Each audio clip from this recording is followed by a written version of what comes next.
I recognize the Honourable Leader of the Official Opposition. Thank you, Madam Speaker. Madam Speaker, Nova Scotians were clear about their priorities in the last election. Homes they can afford, attachment to primary care, and relief from the high cost of living.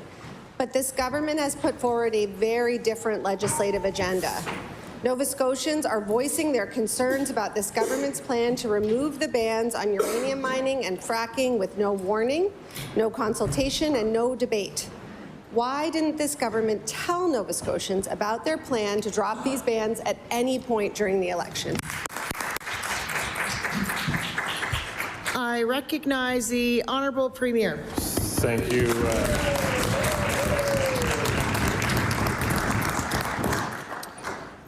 Thank you, Madam Speaker. Look, Nova Scotians, they had a chance to have their say on how they wanted to be governed and who they wanted to govern them, and I think they spoke pretty loud and pretty clear about their thoughts on the job we did in our first mandate. A mandate where we attached almost 100,000 people to primary care. A mandate where we delivered more doctors, more nurses, more homes are being built in this province.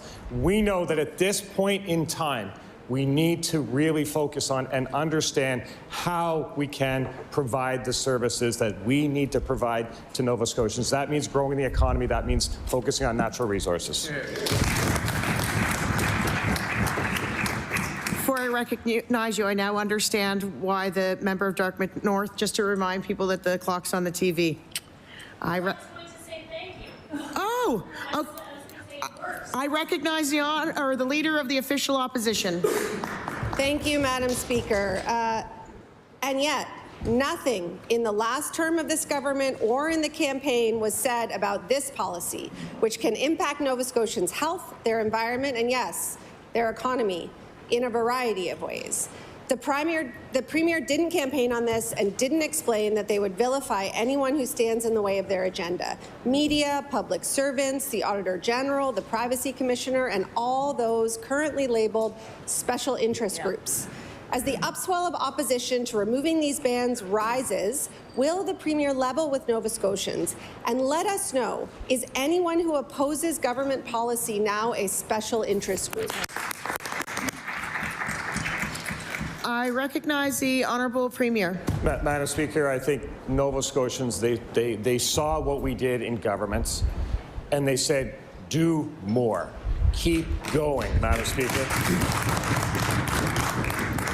We've shown that we work with Nova Scotians. We've shown that we listen to Nova Scotians, and we know that there is an absolute opportunity for this province. We can change the economy of this province for generations to come. And day after day after day, the opposition will stand in this chamber and say, you should spend on this, you should invest in that. Why aren't you doing this? Do more. Do more. Well, the only way we can deliver on all those things, because of course we want to, do more for Nova Scotians. The only way we can actually do it is when we handle the economy and grow the economy, and we will do that.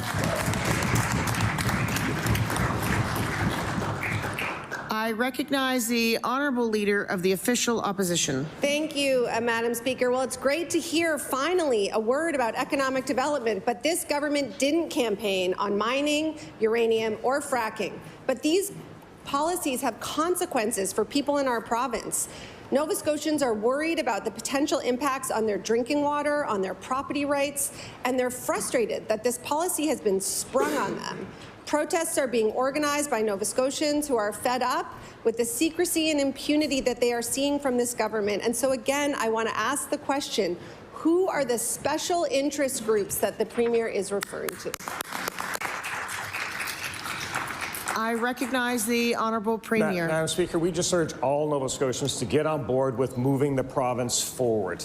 That's what we want to do. That's what Nova Scotians want us to do. And Nova Scotians know that they can count on us to do what's right. And if we get it wrong, we'll fix it. But what they also know, Madam Speaker, is a little bit of history. The NDP, in their one time in government, they broke every promise they made. They promised no new taxes. They increased the HST. They promised better services. What did they do, Madam Speaker? They cut health care. They cut education, Madam Speaker. They failed to invest a single dollar in affordable housing. We won't do that, no, Madam Speaker. We're here for Nova Scotians. We're going to move this province forward, Madam Speaker.